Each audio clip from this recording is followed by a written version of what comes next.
Coucou les amis, me revoilà déjà. Je reviens pour évoquer avec vous un sujet qui est malheureusement très souvent banalisé et pour voler au secours de certains élèves, j'ai envie de dire, puisque je vais vous parler de la phobie scolaire.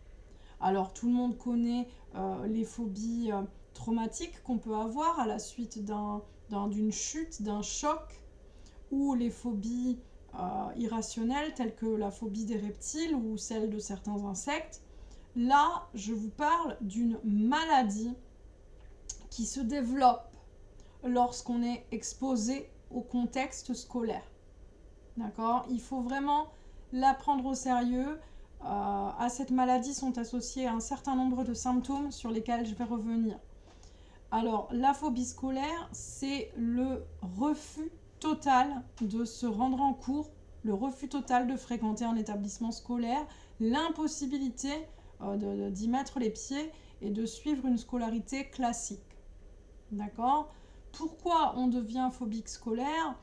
Malheureusement, les raisons ne sont pas forcément toujours connues, mais les trois raisons les plus fréquentes, c'est la peur du jugement. On a peur d'être jugé par ses pairs, on a peur d'être jugé par ses enseignants, par ses parents, peur de ramener une mauvaise note, peur de ne pas être au niveau, d'être à la traîne, d'être en dessous des autres. On se juge soi-même, on, on s'auto-blâme à cause de nos contre-performances. Il y a la peur du rejet. On a peur d'être rejeté par ses pairs, de ne pas être intégré à un groupe, de ne pas rentrer dans le moule. Et on peut aussi avoir peur de la séparation. Peur d'être séparé de ses parents, peur de quitter la sphère familiale, etc., etc., etc. Si cette peur est vraiment trop grande, si les sentiments sont vraiment trop mal gérés, alors on va avoir tout un tas de symptômes qui vont se développer et qui vont empêcher l'enfant ou l'adolescent, voire peut-être même l'étudiant, de se rendre en faculté, au collège, au lycée, à l'école.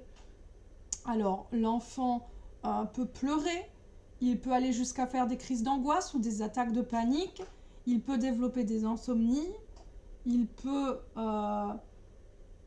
sécher les cours à répétition, se montrer vraiment très très très réfractaire à l'idée d'aller en cours, crier, se mettre en colère, vomir même avant de partir en classe, avoir des douleurs abdominales très prononcées. Voilà, je ne vous fais pas de dessin, ce sont des symptômes médicaux avérés, des symptômes qui se développent et qui se manifestent toujours dans le même contexte.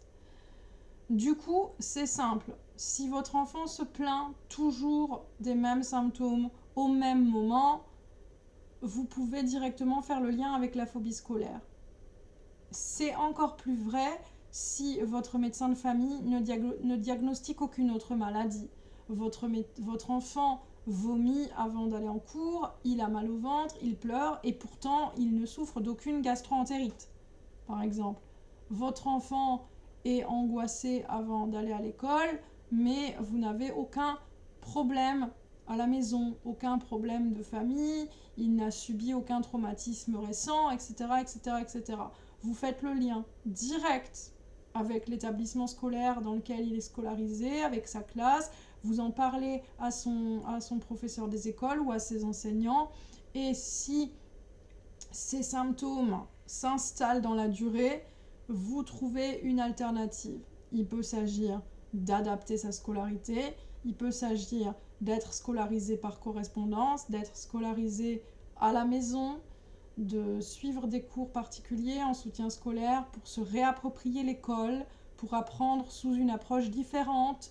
Voilà, il y a plein de solutions, mais à partir du moment où les symptômes s'installent dans une durée trop longue, où ils sont vraiment trop fortement développés, il est clairement contre-productif et clairement inutile de brusquer l'enfant ou l'adolescent, de le forcer à aller à l'école. De toute façon, il va pleurer, il ne va pas pouvoir suivre les cours correctement, il va peut-être même fuguer, quitter l'établissement de son plein gré.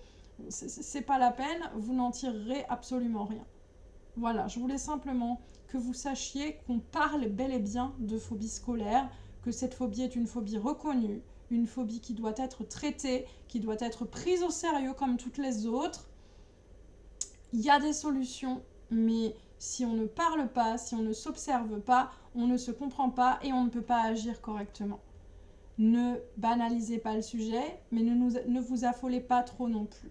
Je veux simplement, par le biais de cette vidéo, vous permettre de prendre conscience de l'existence de cette phobie, vous permettre peut-être d'être plus à l'écoute de vos enfants et d'adolescents, de développer avec eux des stratégies de communication, de vivre avec eux des moments de partage, des moments conviviaux qui leur montrent qu'ils sont entourés, qu'ils sont écoutés, qu'ils sont encadrés dans leur scolarité. Stimulez-les un peu, mais pas trop. Voilà. Suivez leur scolarité de près, sans trop les étouffer, sans les fliquer, mais vraiment, une scolarité, chers parents, c'est un travail d'équipe entre vous, vos enfants et nous, enseignants. Ce trio de choc avance droit, ce trio de choc avance loin, mais si l'un des 3 maillons de la chaîne n'est pas là, la scolarité de votre enfant peut être compromise. Du moins, son bon déroulé. Alors, comme on dit, à bon entendeur, salut!